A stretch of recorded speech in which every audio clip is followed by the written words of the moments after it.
할렐루야. 오늘 3040 세대를 위한 특별 기도회입니다. 그래서 여러분 이렇게 앞자리에 와주신 3040 세대 말고 특징이 있습니다. 아마 2층이 부흥한 이유가 곳곳에 보이거든요. 그래서 여러분들 이 시간 옆에 분들하고 인사할 때 여기 3040 좀 보인다 하시면 뭐 5060으로 보여도 그냥 3040 세대구나 하고 축복해 주시면서 이렇게 인사합시다. 모든 것이 은혜입니다. 네. 다시 한번 인사할까요? 모든 것이 은혜입니다. 이렇게 인사를 했는데 얼굴에 은혜가 없는 사람이 있죠. 사실은 그렇습니다. 뭐 하나님의 은혜입니다라고 우리가 신앙생활 하다 보면 이런 표현을 많이 하는데, 사실은 은혜라고 표현하기에는 내 삶이 아직 그렇게 막 충분하지 않아서, 혹은 그동안 살아온 삶이 하나님 앞에 은혜입니다 고백하기에는 여전히 죄와 사망에 매여서, 혹은 오늘 본문에서 읽은 것처럼 참 공고해서, 또 혹은 이 본문에 나온 것처럼 사망의 몸으로 매여 있어서, 또 마음으로는 하나님의 법을 원하는데 삶의 자리 곳곳은 육신의 일들로 가득 차 있어가지고 하나님 앞에 죄송한 마음에 참 모든 것이 하나님의 은혜입니다 고백하기에는 조금 부족한 듯해서 나도 모르게 그렇게 은혜입니다라는 고백을 하면서도 마음속 깊이에서 울려오는 하나님의 은혜의 고백이 안 될 때도 참 많습니다. 그럼에도 불구하고 저는 오늘 이 말씀 주제를 죄와 사망에서 생명의 성령으로 비상하자, 혹은 자유하자, 혹은 은혜를 누리자, 이 주제거든요. 그래서 사실 조금 무겁기는 합니다. 죄와 사망의 문제를 정말 해결할 수 있을까? 왜냐하면 수십 년 혹은 평생에 걸쳐서 해결되지 않는 문제도 있는 것 같기도 하고, 문득 생각해보면 과거에 지은 죄가 여전히 죄책감으로 정죄감 가운데 자리 잡고 있는 게 많아서 고통 가운데 있는 하나님의 사람들, 세상 사람들이 아닙니다. 하나님의 사람들이 참으로 많기 때문에 이 주제가 좀 무거울 수도 있습니다. 당장에 제가 이번 주에 만났던 우리 성도님들 가운데 어떤 어려움을 겪고 있냐면요, 그냥 일단 봤을 때 아무 문제가 없습니다. 오히려 더 좋아 보이는 부분도 많은 하나님의 사람들입니다. 목회자가 봤을 때 믿음도 좋아 보이고 믿음도 있어 보입니다. 그리고 믿음으로 사는 것처럼 보입니다. 제가 이제 이런 표현을 할 때는 조금 더 조심스러워합니다. 조금만 힌트를 주면 예배 끝나고 나면 권사님들이 누구누구죠 막 다 맞추셔가지고, 그래서 지금부터는 아주 추상적이지만 그 내용은 명확하게 한번 말씀드려보려 합니다. 신방 요청을 하는 한 청년이 있었습니다. 그래서 왜 신방 요청을 했냐 했더니, 제가 이제 3년째 하고 있으니까 주변에 보니까 다 신방하고 목사님이 사주시는 밥도 한번 얻어먹고 갔다 오고 나서 또 좋다고 하고 그러니 자기도 영락교회 쭉 자랐는데 한 번쯤 해보고 싶었어요 그러는 거예요. 그래서 잘했다고, 그래 고맙다고, 그래 만나가지고 이야기를 하면서 이런저런 이야기를 했는데 신앙적으로 큰 문제가 없어요. 뭐 나름대로의 갈등은 있었지만 지금은 한 부서에서 또 사역도 잘 하고 있고 또 예배도 꼬박꼬박 잘 드리고 심지어 믿음도 있습니다. 그러면서 목사님, 저는 우연은 안 믿습니다. 하나님께서 다 인도하심이라고 믿는다고, 이런 고백도 할 정도의 젊은 청년이었어요. 그래서 제가 이렇게 물어봤죠. 이야기를 쭉 하는 중에 혹시 지금 너는 하나님과의 관계에서 어떻게 지내고 있냐고 물어봤습니다. 하도 잘 지내는 것 같아가지고. 그랬더니 뭐라고 이야기하면, 그런데 목사님, 제가 처음 하나님으로부터 은혜를 받았던 순간이 있대요. 그게 언제냐? 군대 전역하고 나와서 처음 예배드리러 나왔는데 그 찬양을 부르는 그 찬양 가사에 온몸이 이렇게 전율을 느낄 만큼 하나님의 큰 임재와 은혜를 경험했던 적이 있다고 합니다. 그래서 그때 이후로 정말 하나님 앞에서 좀 더 헌신하며 믿음으로 살아왔는데, 목사님 질문을 듣고 나니까 지금 본인은 그때에 비하면 조금 정체되어 있는 것 같다는 거예요. 그래서 제가 주시는 마음을 따라서 이렇게 권면을 했습니다. 하나님을 믿는다는 것, 믿음으로 산다는 것은 생명력이 있기 때문에 절대로 정체되는 경우는 없다. 어떤 경우만 있을까요?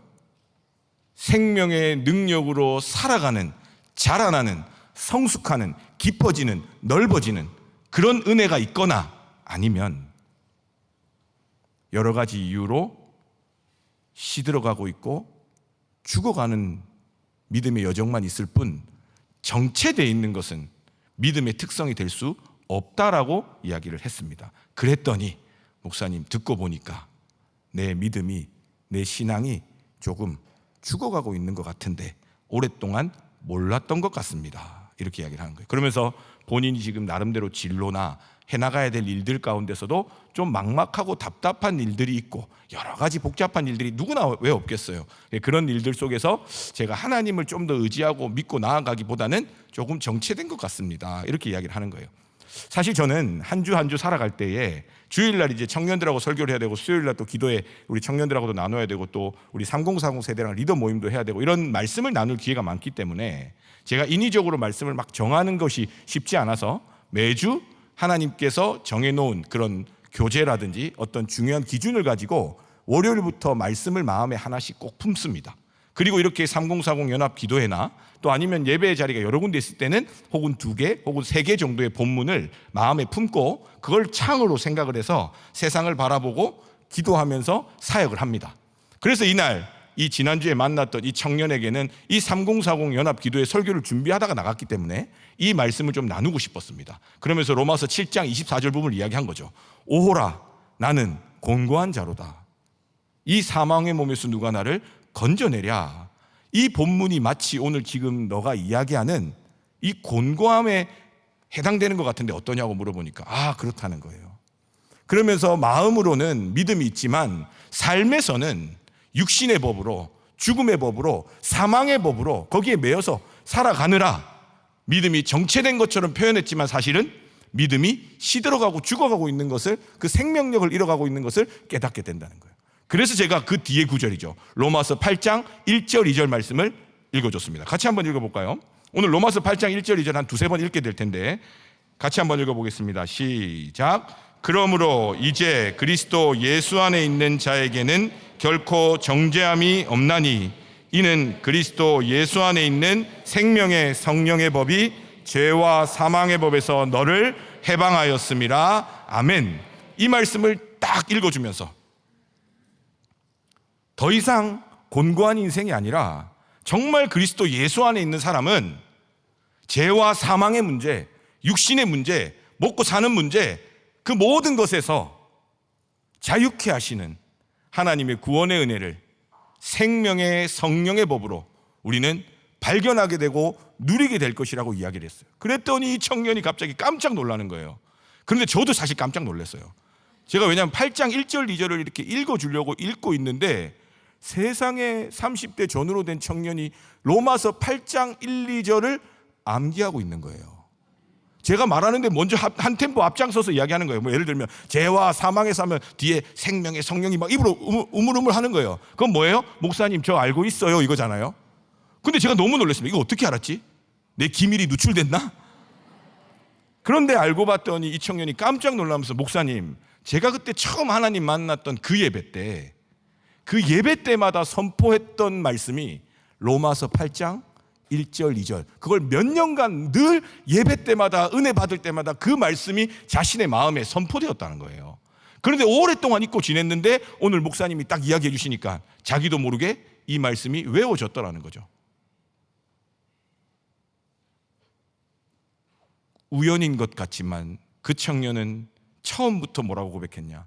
이 모든 시간 속에 우연은 없으며 하나님께서 자신의 정체된 믿음을 회복시키시려고 오늘 이 자리에 불러주신 걸로 믿습니다 고백을 하더라고요. 저는 그래서 사실 이거 지금 인트로거든요. 시작되는 건데 벌써 설교가 끝나가는 느낌이죠.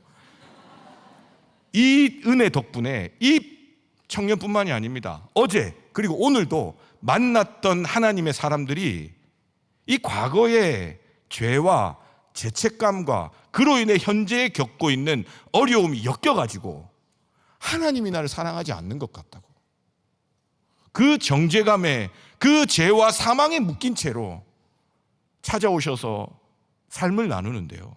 얼마나 눈물이 나는지 모릅니다. 전혀 그렇지 않거든요. 평생의 기도로, 눈물로 가정을 위해서, 교회를 위해서 살아오셨는데, 그러다 보면 삐그덕삐그덕 내 뜻대로 되지 않거나 좀 당혹스럽고 갑작스러운 어려움 겪을 수 있죠. 그런데 마귀가 속이는 거예요. 그때 그 네가 예전에 지었던, 아니면 그때 네가 그렇게 그냥 흘려보냈던 크고 작은 일들 때문에 네가 지금 이렇게 어려움 겪는 거 아니니? 하나님이 널 사랑하실까? 너의 어려움과 고통이 너의 죄로 인함 아니겠니? 지금 예수님을 믿고 믿음으로 은혜 가운데 살고 있는데 그런 죄책감에 사로잡힌 채로, 죄와 사망의 법에 묶인 채로 오셔서 그 죄책감에 눈물 흘리는 성도님을 두 분이나 어제 오늘 또 만났습니다. 그분들한테도 똑같이 이 말씀을 전했습니다. 우리 공고한 사람입니다. 사망의 몸에 매여 있습니다.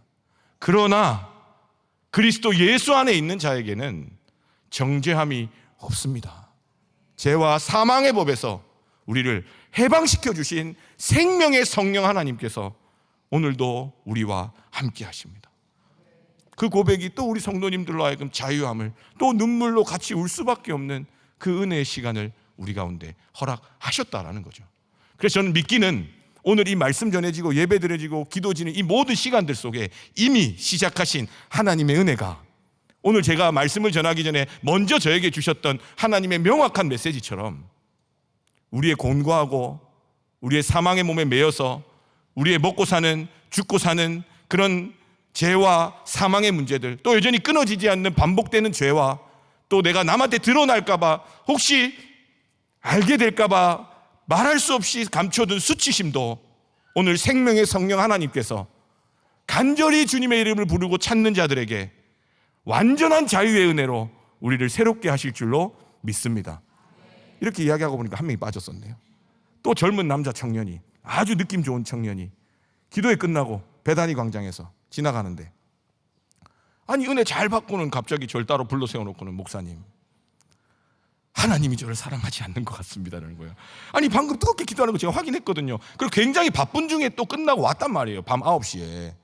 아니 그렇게 은혜 잘 받고는 왜 갑자기 자다가 남의 다리 긁는 것처럼, 지금 퇴근해야 되는데, 지금 밤 10시 반 집에 가야 되는데, 야근 끝나가지고 가야 되는데 30분 딜레이 된 거죠. 그러나 그 청년의 고백은 그런 거였습니다. 반복적으로 해결되지 않는 문제가 있는 거예요. 그게 결국 죄와 사망의 권세로 우리를 묶어두는 겁니다. 그러다 보니까 어떤 생각이 들어요? 애를 써서 기도도 하고 은혜 가운데 구하기도 하는데 무슨 생각이 자꾸 드냐면 마귀가 주는 생각이죠. 하나님이 나를 사랑하지 않는구나. 아까 그 성도님하고 똑같은 고백이에요.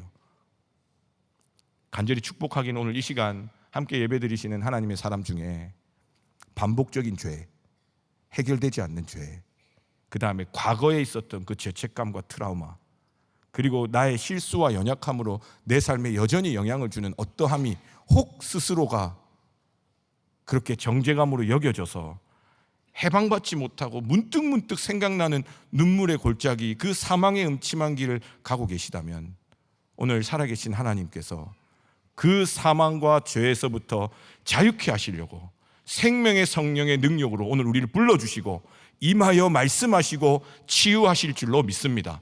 간절히 구하고 기도함으로 하나님이 주시는 그 놀라운 기쁨의 그 자유의 십자가의 복음을 꼭 다시 한번 붙들고 집으로 룰루랄라 돌아가실 수 있기를. 오늘은 10시부터 철야기 대회가 있으니까 행정처에서 준비해 주신 빵도 드시면서 밤새 혹은 여건이 되는 만큼 주님 주시는 기쁨의 기도를, 철야기도 하면 기도하다 보면 누가 옆에서 사진 찍어 놓으면 왠지 사연 있는 사람처럼 나오시는 분들 있죠. 그 사연이 오늘 주님이 주시는 은혜로 말미암아 여전히 죄와 사망과 그 음침한 골짜기를 걷느라 내 곁에 어두움의 그 그늘이, 사망의 그 화살과 칼날이 나를 겨누고 있을지라도 나를 뛰어넘으시고 그 문제를 뛰어넘으시고 나를 완전히 자유롭게 하시는 하나님의 은혜로 말미암아 놀라운 구원의 감격이 회복되실 수 있기를 주님의 이름으로 축복합니다. 이런 사망과 그 죽음의 그 법에, 그 사망의 법에, 그 육신의 법에, 그 죄와 사망의 그늘에 사는 우리는 뭐가 필요할까요? 사실 그렇게 매여 지내는 하나님의 사람들이, 혹은 그러한 것들을 놓고 기도하는 사람들이 늘 기도 때마다 나오는 맥락이 있습니다. 주님, 목마릅니다. 주님, 내 마음이 메말랐습니다. 주님, 나를 살려주십시오. 죽겠습니다. 죽을 것 같습니다. 이 기도거든요. 그렇기 때문에 우리는 오늘 저녁 이 밤 하나님께서 주시는 놀라운 생명의 물이, 성령의 충만함이 우리를 새롭게 살리시고 거룩해 하시는 구원의 은총이 필요합니다. 사마리아 여인의 이야기를 기억하실 겁니다. 남편이 5명. 어때요? 남편이 5명이면 좋겠다 하시는 분도 있을 수 있어요. 지금 결혼을 안 하신 분들은. 물론 저는 행복합니다만 아내가 5명이다? 와우. 생각만 해도 너무 감사할 것 같은데, 사실은 그 시대 때의 남편이 5은 4번 이상 버림받은 겁니다. 그리고 다 사람이 아는 낙인 찍힌 인생이라 정오에 아무도 물을 뜨지 않을 때 물을 길러온 여인이었던 겁니다. 지금처럼 정수기가 있었으면 얼마나 좋았을까. 그의 물을 길러 나온 그 여인을 찾아가신 예수님. 그 여인이 퉁명스럽게 당신이 뭔데 사마리아인 사람이 나한테 당신이 물을 달라고 하냐고. 그러면서 야곱의 우물보다 당신이 뭐 대단하냐고. 예수님이 야, 너 여기서 길러가는 물은 마시면 또 목이 마르겠지만 내가 주는 물은 다시는 목마르지 않을 거야 했더니, 그런 물 있으면 한번 줘 보십시오. 당신이 어떤 사람인지는 모르겠지만 내가 얼마나 지금 내 인생이 목마르고 힘든지 모르나 본데 그런 물 있으면 한번 줘보세요. 다시는 내가 여기로 물길로 나오지 않게. 죄와 사망의 법에 완전히 사로잡힌 인생이 할 수 있는 그런 아프고 눈물 섞인 표현이었던 거죠. 예수님께서 뭐라고 이야기하십니까? 요한복음 4장 13절 14절, 예수께서 대답하여 이르시되 이 물을 마시는 자마다 다시 목마르려니와 내가 주는 물을 마시는 자는 영원히 목마르지 아니하리니 내가 주는 물은 그 속에서 영생하도록 영원한 생명이 나오도록 솟아나는 샘물이 되리라. 그 여인은 주님을 만났습니다. 그랬더니 자기를 올가매던 모든 시선과 상처와 아픔, 모든 것을 상징하는 그 물동이를 던져버리고 마을로 들어가서 내가 예수님을 만났다. 놀라운 하나님의 은혜의 자유를 경험하게 되었습니다. 요한복음 7장 37절 39절에 예수님은 이 맥락에서 계속 죄와 사망의 법에 사로잡힌 채로 허우적거리며 살아가는 인생들을 향해서 이렇게 표현합니다. 명절 끝날 곧 큰 날에 예수께서 서서 외쳐 이르시되 누구든지 목마르거든 내게로 와서 마시라. 나를 믿는 자는 성경의 이름과 같이 그 배에서 생수의 강이 흘러나오리라 하시니 이는 그를 믿는 자들이 받을 성령을 가르쳐 말씀하신 것이라. 여러분들 지금 주님을 믿고 예수님을 믿지만 여전히 육신의 법에 사망의 몸에 공고함 가운데 죄와 사망의 권세에 묶여서 해결되지 않는 죄의 문제와 그 많은 고통의 문제 가운데 매여 있다면 오늘 그 모든 목마름을 해결하실 수 있는 유일하신 하나님은 성령 하나님께서 오늘 우리 가운데 생수의 강같이 우리를 적셔주시고 우리 가운데 임하실 때에 우리를 완전히 자유케 하시며 새롭게 하시는 구원의 은혜를 경험하게 되는 줄로 믿습니다. 그래서 보면요, 누가복음 11장 9절에서 13절의 유명한 말씀인데요, 이 뒤에 부분하고 연결해서 보면 우리가 오늘 기도할 때 어떤 마음으로 해야 될지가 좀 나옵니다. 내가 또 너희에게 이르노니 구하라 그러면 너희에게 주실 것이요, 찾으라 그러면 찾아낼 것이요, 문을 두드리라 그러면 너희에게 열릴 것이. 여기까지 너무 많이 들었죠. 여러분들 필요한 거 지금 다 말씀하세요. 제가 오늘 다 구해드릴게요. 우리 청년들 같은 경우 뭐 결혼하고 이러려면 또 집이 필요하고, 또 결혼한 사람은 또 자녀를 낳아야 되니까 그런 문제들도 있고, 사실 그런 또 자녀를 키우면서 겪는 어려움들, 또 갑작스러운 경제적인 문제와 또 갑작스럽게 이번 주에도 갑작스럽게 아이를 보다가 넘어져서 다쳐서 응급수술하는 청년도 있고, 사실 우리가 구해야 될 일이 너무 많습니다. 그러한 차원에서 이 말씀은 우리에게 기도의 필요성을 주는 귀한 말씀이긴 합니다. 그런데 더 중요한 중심적으로 우리가 반드시 구하고 가야 될 내용이 뒤에 나옵니다. 구하는 이마다 받을 것이고 찾는 이는 찾아낼 것이고 두드리는 이에겐 열릴 것입니다. 그렇기 때문에 기도해야 됩니다. 그런데 너희 중에 아버지 된 자로서 누가 아들이 생선을 달라 하는데 생선 대신에 뱀을 주며 알을 달라고 하는데 정갈을 주겠느냐? 그 다음 절 같이 읽어볼까요? 시작. 너희가 악할지라도 좋은 것을 자식에게 줄 줄 알거든 하물며 너희 하늘 아버지께서 구하는 자에게 성령을 주시지 않겠느냐 하시니라. 아멘. 다르게 말하면 죄와 사망의 법에 매여 있는 우리가 간절히 구할 때에 생명의 성령의 법으로 우리를 자유롭게 하지 않겠느냐, 이 말씀입니다. 사실은 제가 이런 설교를 하면서도 제 마음에 떠오르는 수많은 기도 제목들 중에 죄의 문제를 해결하지 못해서 씨름하며 눈물을 흘리는 하나님의 사람들 같이 기도하는 내용이 너무도 많습니다. 너무도 이해가 되고 공감이 됩니다. 저 역시도 그러한 죄의 문제 가운데 목회를 하면서도 여전히 해결받지 못해서 고통받았던 경험도 너무 많고요. 그렇지만 확실한 한 가지는 그 죄와 사망의 법에 하나님이 우리를 내버려 두지 않으시고 그렇게 살기를 원하지 않으신다는 거예요. 그리고 확실한 한 가지는 생명의 성령 하나님께서 우리 가운데 임하실 때 우리 가정의 모든 죄의 문제가, 우리의 모든 연약하고 아픔에 매여 있는 모든 문제가 더 이상 나로 하여금 하나님과의 관계를 단절시키지 못하는 구원의 하나님의 그 성령 충만한 은혜를 반드시 경험하게 된다는 사실입니다. 포기하지 마시고 오늘도 간절히 구할 수 있기를 축복합니다. 하나님, 내 삶의 많은 문제가 나를 에워싸서 기도가 막혔습니다. 내 자녀의 문제도 너무 큰 문제라서 내가 기도하지 못합니다. 하나님, 내가 너무 반복적으로 오랫동안 지어진 중독과 그 죄의 문제가 해결되지 않습니다. 주님, 도와주십시오. 혹 이 자리에 함께하지 못한 자녀들의 그러한 문제로 정말 간절히 기도하시는 분이 계시다면 포기하지 마시고 구하라 그리하면 너에게 주실 것이요 말씀하셨던 하나님께서 오늘도 살아계셔서 오늘 우리 가운데 죄와 사망에서 생명의 성령으로 자유케 기쁨으로 은혜 가운데 믿음의 능력으로 살아가기를 원하시는 하나님의 말씀이 여러분들의 심령의 그 기도의 자리에 충만하시기를 축복합니다. 이제 생각을 해봐야 될 게 있어요. 그러면 자유함이라고 이야기를 했잖아요.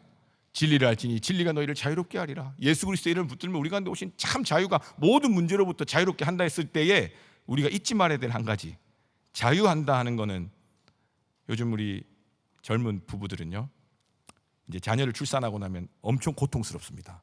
왜 고통스럽냐? 너무 평소에 누렸던 자유가 제한이 돼가지고 아이 때문에. 근데 그 행복한 아름다운 구속이라고 세상은 이야기하지만 우리 막상 당사자들은 네가 구속당해라 그러면 이런 생각이 들 정도로 사실 우리 세대가 쉬운 건 아닙니다. 그래서 어떤 말이 있냐면 오늘은 나는 자유를 얻었다. 남편이 대신 아이를 봐준다. 아내가 아이를 봐주면서 나보고 나가서 친구들하고 오랜만에 2시간 놀고 오라 그랬다. 여러분, 별거 아닌 것 같지만요, 저도요, 아내가 친한 목사님 형들하고 1년에 한 번 볼까 말까 제대로 놀라고 보는 거는, 그냥 만나서 그냥 모여서 별거 안 해요. 그냥 맛있는 거 남자들끼리 모여가지고 하나 먹으면서요. 그래도 우리가 목사들이니까 기도가 어떠니 나라가 어떠니 그 잠깐 이야기하고 또 먹고요. 그렇게만 해도 참 자유함을 느끼거든요. 그래서 그런 표현을 한단 말이에요. 아, 오늘 내가 자유함을 얻었다. 자유 부인이다, 자유 미남이다, 이건 아니고 뭐죠? 하여튼 그렇게 해요. 근데 그 자유한다는 거는 어떤 대상으로부터의 자유입니다. 그죠?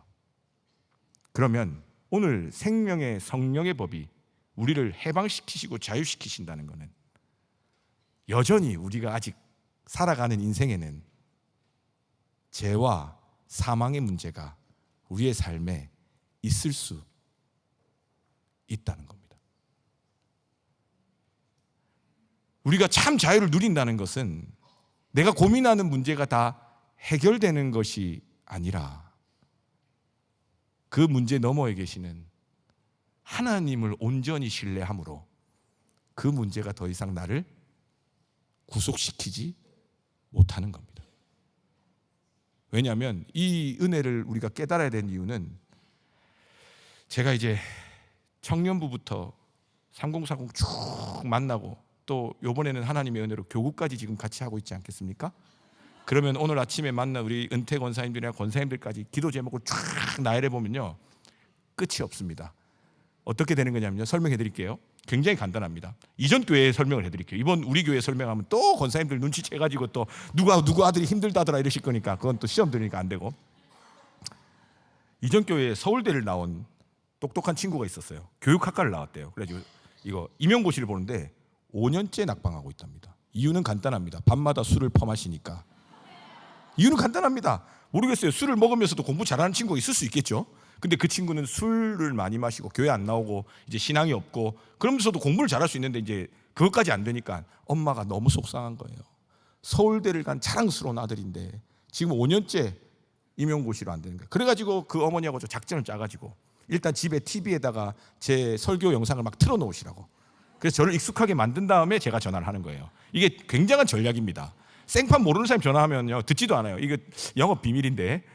그렇게 해가지고 전화를 했더니 이 친구가 한번 만나재요. 그래서 만나가지고 완전히 그냥 저는 목사도 아닌 것처럼 그 친구 입장에서 다 대해줍니다. 그랬더니 교회 한번 오겠다는 거예요. 그리고 교회 한번 오고 나서 그때부터 누가 하셔야 돼요? 하나님께서 하셔야 돼요. 감사하게도 은혜를 받아서 교회를 나오기 시작했고 그 해에 시험을 잘 어떻게 술을 좀 줄이고 해가지고 끊지는 못하더라고요. 그 친구 표현에 하면 회를 먹는데 어떻게 소주를 안 먹냐요. 전 잘 모르겠습니다. 회만 먹으면 되지. 여기 몇몇 표정 보니까 굉장히 은혜 받으시는데 그렇게 해가지고 그래도 공립은 좀 안 됐지만 이 5년 동안 술 퍼마신 게 1년 만에 해결되겠습니까? 그러니까 다행히 사립의 몇 명 경쟁률에 뭐 500대 1인가를 뚫고 된 거예요.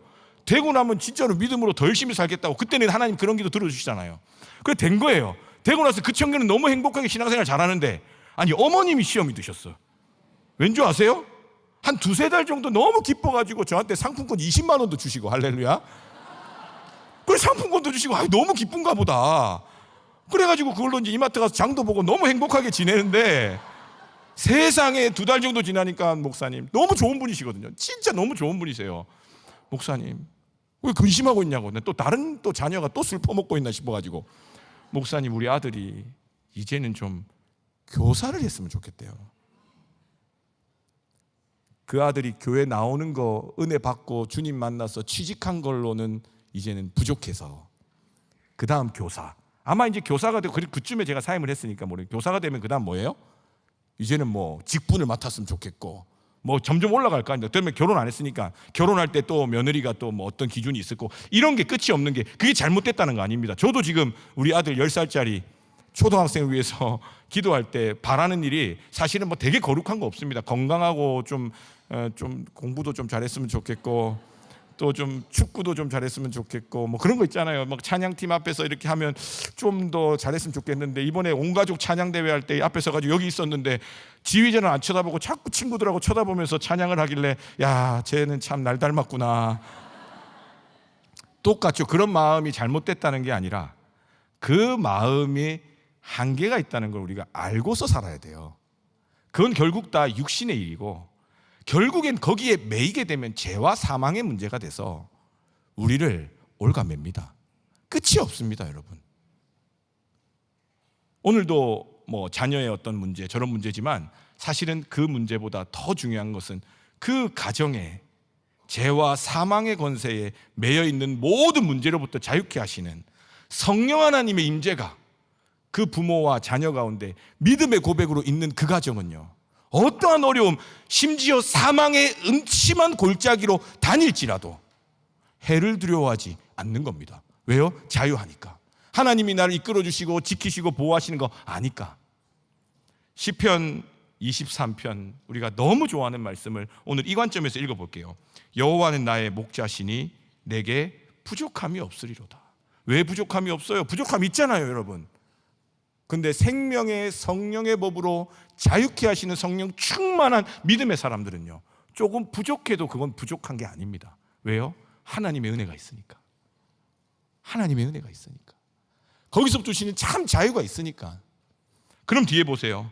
그가 나를 푸른 풀밭에 누이시며 쉴만한 물가로 인도하시고. 여러분 진짜 풀밭에 눕고 싶어서 이 구절 읽으세요? 아니면 뭐 푸른 풀밭처럼 그냥 완전히 만족스러운 상황일 때만 이거 고백하세요? 그렇지 않습니다.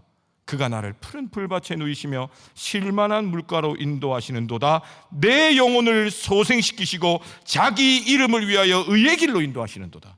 하나님이 생각하실 때 지금 내가 겪는 육신의 문제와 아픔이 필요하다면 그 길을 통해서 하나님은 하나님의 뜻을 이루어 가실 때도 있다라는 전적인 믿음이 있을 때 그 길 가운데서도 우리는 해를 두려워하지 않고 하나님이 주시는 참 자유를 경험하게 됩니다. 뒤에 보면 명확하게 나옵니다. 23편 4절 같이 읽어봅시다. 여러분들의 삶에 이런 은혜가 있기를 축복하면서 우리 큰 목소리를 읽겠습니다. 시작. 내가 사망의 음침한 골짜기로 다닐지라도 해를 두려워하지 않을 것은 주께서 나와 함께 하심이라. 주의 지팡이와 막대기가 나를 안위하시나이다. 아멘. 우리는 맨날 주의 지팡이와 막대기가 나를 안위하십니다. 아멘만 했는데요, 아멘도 필요하죠. 그런데 제가 여기서 강조하고 싶은 말은 주의 지팡이와 막대기가 나를 지키십니다. 생명의 성령의 법이 우리를 자유케 하십니다. 그 믿음의 고백 가운데 우리가 반드시 알고 있어야 될 것, 사망의 음침한 골짜기가 우리의 삶에, 우리의 걸음에 우리를 가로막고 우리에게 향해 올 수 있다라는 겁니다. 우리는 그럴 때마다 무너지잖아요. 그런데 그때마다 기억해야 돼요. 아, 이것은 사망의 음침한 골짜기는 나를 죽이려고, 나를 무너뜨리려고 하는 영적인 문제지, 이 육신의 문제가 나의 영혼을 소생시키시는 하나님의 은혜로 절대로 분리시킬 수 없구나. 믿음을 가지고 그럴 때마다 더 어떤 마음을 가져요? 씩 한번 웃어보세요. 아, 사망의 음침한 골짜기로 갈지라도 해를 두려워하지 않는 것은 하나님이 이 기가 막힌 곳에서 나를 어떻게 건져내실까? 씩 웃어. 옆에 분들하고 해봅시다. 씩. 근데 이 길 걸을 때 씩 웃기만 하겠습니까? 눈물 질질 흘리면서, 그죠? 웃다가 울다가 막 그렇게 하는 거예요. 그게 우리의 삶 아니겠습니까? 그러나 하나님이 살아계시기에 최후의 믿음의 승리를 하게 될 줄로 믿습니다. 설교가 끝내야 될 시간이 다 돼가지고 지금 2장이나 남았는데, 사도행전 16장 24, 26절에 바울과 실라가 감옥에 매여 있었잖아요. 육신의 문제로는 아무 소망이 없습니다. 도와줄 사람도 없었나 봐요. 그런데 바울과 실라가 죄와 사망, 육신의 법, 사회의 시선과 원수의 공격에 묶여 있는 듯 보였으나 그들은 생명의 성령으로 자유했습니다. 그래서 뭐라고 어떻게 했어요? 찬송하고 기도했습니다. 그랬더니 어떤 일이 벌어져요? 읽어봅시다. 사도행전 16장 24절 26절. 그들을 깊은 옥에 가두고 그 발을 착고에 든든히 채웠더니 한밤중에 바울과 실라가 기도하고 하나님을 찬송하며 제수들이 듣더라. 이에 갑자기 큰 지진이 나서 옥터가 움직이고 문이 곧다 열리며 모든 사람의 매인 것이 다 벗어진지라. 간절히 축복하기는 사랑하는 우리 성도님들, 또 특별히 3040 세대 포함한 우리 하나님의 사람들, 감옥과 같은 곳에 매여 있어서 도저히 벗어날 수가 없을 것 같은 오래된 문제 가운데, 눈물 가운데 있을지라도 생명의 성령의 법이 나를 반드시 하나님의 구원의 은혜로 자유케 하실 거라는 믿음 가지고 기도하시고 이미 베풀어 주신 하나님의 은혜에 감사함으로 찬송하실 때에 우리의 영혼을 묶고 있는 모든 것이 먼저 주님의 능력 가운데, 보혈의 능력으로 깨끗이 풀려지고, 이제 그 이후로 내 삶의 자리 가운데 하나님이 하셔야 될 복음의 역사를 여러분들과 여러분들 가정 가운데 반드시 하나님의 때에 이루어 가실 줄로 믿습니다. 간증을 하나 하고 마치려고 합니다. 저희 부모님이 이제 개척교회 하시는데, 부모님 이야기를 하려고 하는 건 아닌데 부모님하고 연결이 돼 있어가지고 한 20년째 하고 계신데, 뭐 여전히 10명도 안 되는 가운데 아픈 사람 오면 같이 기도하고 또 돌려보내고 뭐 이런 사역을 20년째 하고 계세요. 근데 하나님께서 진짜 힘든 가운데 어떻게 단돈 500만 원으로 주신, 10몇 년 전에 주신 아파트가 있습니다. 그 교회에 갑자기 재정적인 문제가 생겨서 사택 그 전세금을 다 빼가시고 어쩔 수 없이 500 남은 걸로 집을 구했던 경험이 있는데, 그게 그래도 그 빚을 낼 수 있는 뭐 상황이 돼서 여차여차해서 그 가운데도 하나님 은혜가 많았죠. 그렇게 해서 이제 살고 계신데, 그게 10몇 년이 지나니까 여러분들, 저는 잘 모르지만 부동산 잘 아시는 분들, 집값이 올랐을까요? 많이 올랐을까요? 많이 올랐어요.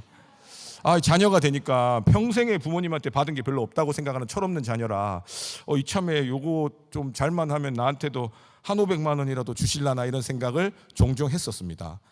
그런데 뭐 진짜로 주면 받을 생각은 없었지만 그래도 그런 생각을 농담 반 진담 반으로 했는데, 그런데 감사하게도 하나님께서는 그런 육신의 법에 매이지 않도록 저희 아버지 어머님을 감동시키셔가지고 주택담보로 최근 한 4, 5년 동안 대출을 받으셔가지고 모든 금액을 선교 여행에 다 쓰셨습니다. 할렐루야. 이번 주 월요일에도 그렇게 또 마련하신 자금을 가지고 몽골로 떠나신다고 서울에 있는 저를 목동의 막내 동생네 집에서 하룻밤 주무시고 아침에 출발하시는 건데 거기서 그냥 택시 타고 가시면 되죠. 그 담보 대출 얼마나 돈이 많겠습니까, 그죠? 그걸로 타면 되는데 아들 얼굴 보고 싶다고 오라 그래가지고 제가 가서 모시고 공항으로 데려다 주는 길에 아버지께서 모든 것이 하나님의 은혜라는 거예요. 우리 아들이 잘 지내고 있어서 너무 감사하고 모든 것이 하나님의 은혜라고. 제가 뭐라고 했는지 아세요? 아버지는 하나님의 은혜지만 자녀들은 고생 많이 했습니다, 기억해 주세요 하고 농담으로 주고받았습니다. 그러면서도 저에게 뭐라고 콕 말씀하시냐면 생명의 성령의 하나님의 임재가 없이는 목회하면 안 된다 이야기하세요. 그래가지고 죄송합니다만 아주 귓등으로 듣고 잘 가시라고, 그러면서 또 가신다는데 그냥 보내드릴 수 있습니까? 그래서 제 차에 예수님밖에 모르는 비상금을 꺼내가지고 드리고, 아버지께서는 참 자유하셔가지고 제가 봉투를 드리면 보통은 그냥 우리가 주고받을 때 감사합니다 하고 어디 화장실 같은 데 가서 확인하잖아요. 그렇게 해야 예의잖아요. 안 보이는 데서. 아버지께서는 그 자리에서 바로 열어보시더니 액수에 만족해 하시며 복음의 전도여행을 떠나셨습니다. 그리고 이제 그래, 성령 하나님의 자유함이 저런 모습일 수 있겠구나, 반쯤은 씁쓸하지만 인정할 수 없는 은혜의 마음을 가지고 돌아오는 길에 오랜만에 한 이전교회 권사님이 전화가 오셨어요. 그 권사님 전화가 오는 순간 제 마음이 무너져 내렸습니다. 전화를 받고 싶지 않은 거예요, 사실. 왜냐하면 권사님은 10년 전에 사랑하는 아들이 본인이 이단에서 꽤 높은 자리에 있을 때 그 아들이 예수님을 믿고 복음을 전해서 지금은 최근 몇 년 전에는 전도왕으로 정말 그 가정 전체가 하나님께 쓰임받았던 귀한 믿음의 가정이었는데, 그래서 개인적으로 가진 재산으로 제가 일산에서 사역할 때인데 일산 쪽에다가 청년들을 위한 공간도 마련해 주겠다고 막 그렇게 헌신하고, 그 아들은 자기가 하는 사업에서 일부를 떼서 하나님 일을 쓰겠다면서 또 조금 지나니까 전체를 하나님께 드리겠다면서 믿음으로 너무 결단하였던 그 아들이 루게릭이 걸린 거예요. 루게릭이란 병은 근육이 죽어가는 병이라 시간이 지나면 이제 아무것도 할 수가 없고 신경은 살아있어서 굉장히 고통스러운, 그래서 그 병을 앓고서는 10년이 지났더라고요. 근데 뭐 중간중간 연락도 하고 처음에 몸을 움직일 수 있을 때는 그 상황 가운데서도 그 아들은 그래도 목사님 자기가 이 아픔을 겪은 게 그 사람들을 위한 것 같다고, 거기에 자기를 하나님의 사람을 보낸 것 같다고 복음으로 얼마나 저를 감동시키고 정말 이 둔하고 죄 많은 저를 얼마나 은혜를 끼쳤는지 몰라요. 그랬는데 이제 어쩔 수 없이 그 몸이 결국에는 지금은 제가 3주 전에 갔다 왔거든요. 갔는데 안구, 시신경으로 이제 마우스처럼 이렇게 조정을 해서 대화 소통을 할 수 있는 호수가 꽂혀 있어서 그 청년이 참 그런 말을 하는 게 참 대단해요. 목사님, 저는 언제든지 원하면 금방 천국 갈 수 있다는 거예요. 이 호수만 빼면 10분 안에 자기는 천국 간대요. 그런 이야기까지 할 정도로. 근데 그 친구가 그래도 감사한 것은 그 수많은 육신이 점점 굳어가고 할 수 있는 게 없어진 그때의 마음도 아프고 뭐 공황도 차지하고 얼마나 많이 그랬겠어요. 그런데 지금 여전히 자신은 하나님을 믿습니다, 저에게 이야기하면서 자주 오세요 이렇게 인사를 건네주는 걸 보면서 돌아오는 길에 너무도 참 많이 울었던 기억이 있습니다. 사실은 그 집에 가거나 그렇게 가면 꼭 옆에 간호하는 또 누가 먹을 걸 챙겨주는데 아무렇지 않게 먹고 웃고 즐겁게 아무렇지 않은 척하고 돌아오다가 꼭 체하곤 했거든요. 근데 이번에도 가서 또 웃었어요. 왜냐면요, 그 친구가 몸이 굳어지기 전에 저에게 그런 약속을 부탁했어요. 목사님, 제가 나중에 다 이제 몸이 굳더라도 목사님만큼은 제가 아무 문제 없었을 때처럼 대해달라는 거예요. 웃어주고 농담해달라는 거예요. 그래가지고 갔더니 여전히 그렇게 있어서 웃으면서 사진도 찍고, 아직은 신경이 좀 있어서 조금 웃는 얼굴도 볼 수 있었고 그랬습니다. 그래도 어쨌든 그 청년이 그래도 하나님 안에서 가끔씩 또 말씀 공부도 뭐 일주일에 한 번씩 어떤 목사님하고 줌으로 하고, 또 우리 영락교회 청년부 온라인 예배도 드리고 있고 그렇다 해서 참 모르겠어요. 아무런 그런 참 뭐라고 설명할 수 없는 마음으로, 기도하는 마음으로 왔었거든요. 한 2주 3주 된 것 같습니다. 그런데 그 어머니가 이제 한 2, 3년 만에 전화가 오셨어요. 한 3, 4년 전에 그래도 통화했는데 이 전화를 못 받겠는 거예요. 전화를 받았습니다. 아무렇지 않게 권사님 안녕하세요. 목사님, 제가 우리 아들한테 왔다 갔다 한 소리 듣고 사실은 인간적으로는 좀 서운한 적도 많았대요. 우리 목사님 더 자주 왔으면 좋았고, 또 힘들고 어려울 때 같이 기도했는데 또 좀 더 많이 교류했으면 좋았을 텐데, 그런 인간적인 서운함도 있었지만 그래도 우리 아들 늘 기억해주고 기도해 주셔서 감사하다고 이야기를 하시는 거예요. 그래서 죄송하다고 이렇게 하고, 그런데 목소리가 좋아요.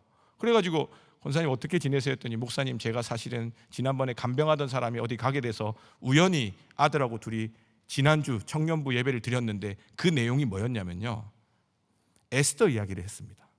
에스더가 그 이스라엘 백성을 구원할 때 원수 하만이 그 이스라엘 백성을 죽이려고 조소를 써서 왕의 이름으로 쫙 뿌렸단 말이에요.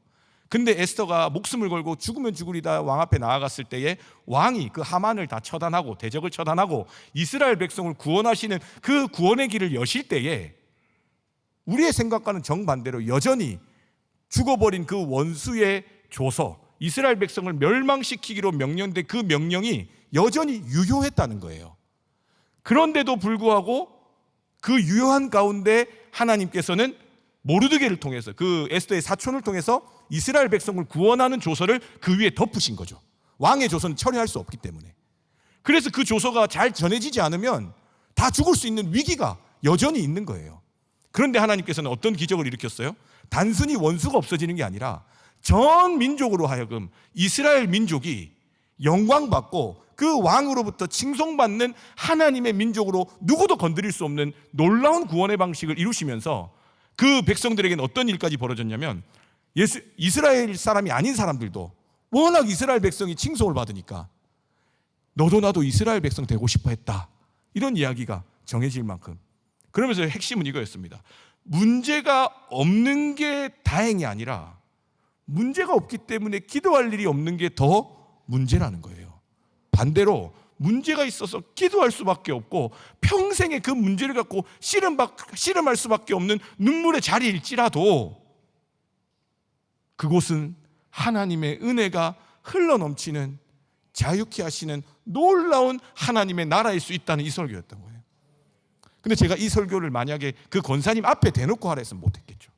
제가 어떻게 그런 이야기를 합니까? 10년 동안 아들이 죽어가고 있는 것처럼 굳어갈 때에 그 어머님은 그 조금씩 증상이 악화될 때마다 매번 죽은 것 같았다는 거예요.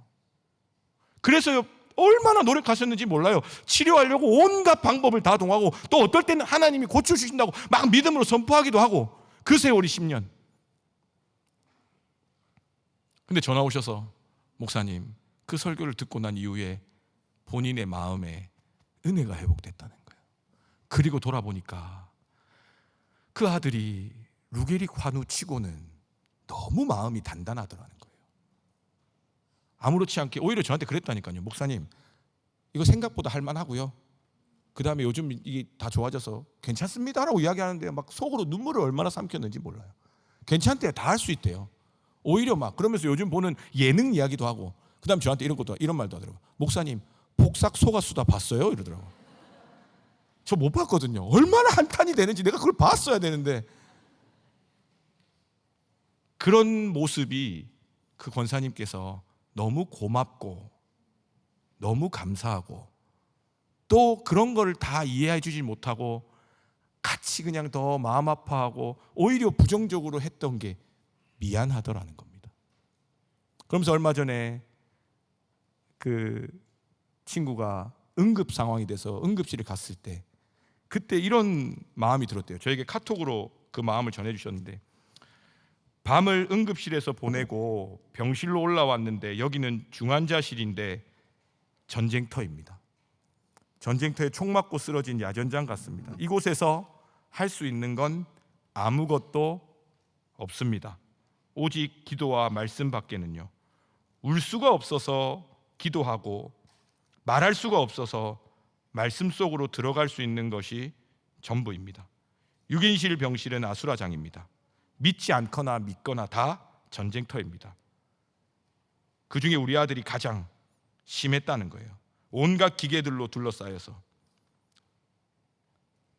엄마로서 할 수 있는 게 있었다면 무엇이든 했을 저인데 할 수 있는 게 없어서 기도했습니다. 그런데 하나님께서 평안을 주시고 하나님께서 감사한 마음을 주셨다는 거예요. 그리고 나서 저랑 통화한 이후에 또 카톡을 주신 거는, 감사하게도요, 제가 오늘 이 말씀을 전하니까 오늘 금요 기도회 예배 온라인으로 같이 보시겠대요. 그러면서 영락교회를 위해서 기도하시겠답니다. 그러면서 뭐라 그러면, 목사님, 하나님께 날마다 감사하는 것밖에 없습니다. 힘들어하는 나에게 하나님 아버지는 감사가 천국 열쇠라는 음성을 주셨어요. 너무 힘들지만 눈물 나지만 그래도 그때부터 감사가 호흡이 되게 해달라는 기도를 드렸는데 응답해 주셨습니다. 내 눈에 보이는 것을 부정하며 감사. 상황 환경이 어떠할지라도 감사가 먼저 내 입에서 나오는 겁니다.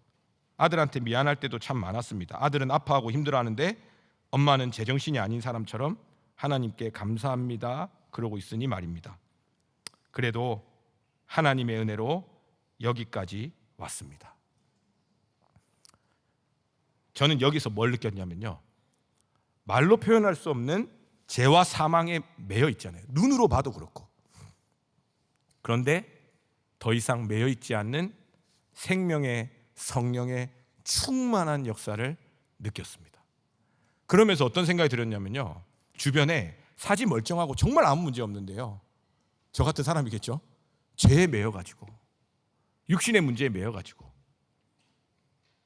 오히려 영혼이 자유함 없이 죽어가고 있는 수많은 기도 제목들이 생각나면서 하나님께 간절히 기도했습니다. 하나님, 우리 영락교회, 우리 3040 세대 더 이상 죄와 사망에 묶여 있지 않고 그리스도 예수 안에서 그 십자가의 보혈로 생명의 성령의 능력으로 자유케 해주십시오. 그래서 진짜 고통 가운데 있는 가정들이 너무 많거든요. 그 문제가 당장 해결되지 않더라도 하나님이 살아계심을 믿음으로 고백함으로 그 문제를 이겨나갈 수 있는 하나님의 놀라운 능력을 허락해달라고 기도했습니다.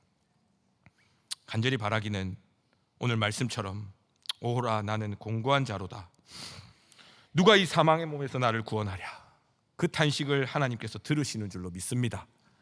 그러므로 이제 그리스도 예수 안에 있는 자에게는 정죄함이 없나니 그리스도 예수 안에 있는 생명의 성령의 법이 죄와 사망의 법에서 우리를 구원하고 해방하고 자유케 할 줄로 믿습니다. 그래서 부디 가늠한 여인, 정말 한 거라고는 죄 지은 것밖에 없는 그 여인을 예수님께서는 대신 다 막아주시고 뭐라고 그러셨어요? 가서 다시는 죄를 짓지 말아라.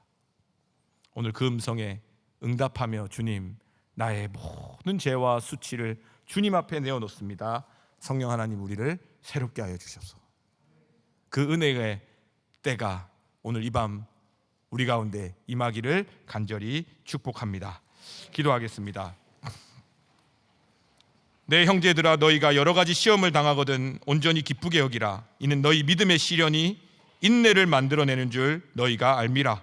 인내를 온전히 이루라. 이는 너희로 온전하고 구비하여 조금도 부족함이 없게 하려 하심이라. 하나님 아버지, 오늘 우리 가운데 말씀하여 주시고 오늘 우리의 모든 묶여있는 것을 예수 그리스도 안에서 생명의 성령의 법으로 자유케 하실 줄로 믿습니다. 우리 사랑하는 성도님들의 입술을 붙들어 주시고 그 마음을 붙들어 주시고 그 삶의 자리에 여전히 해결되지 않는 사망의 음침한 골짜기 가운데 지니고 있는, 거닐고 있는 우리 하나님의 사람들이 있다면 이 시간 주님께서 붙들어 주심으로 해를 두려워하지 않고 오히려 하나님의 역사를 기대하며 생명의 성령의 능력으로 다시 일어서는 놀라운 이 밤 될 수 있도록 인도하여 주시옵소서. 오늘도 우리와 함께 하시고 살아계시며 우리를 자유케 하시는 우리 주님 예수님의 이름으로 기도드립니다. 아멘.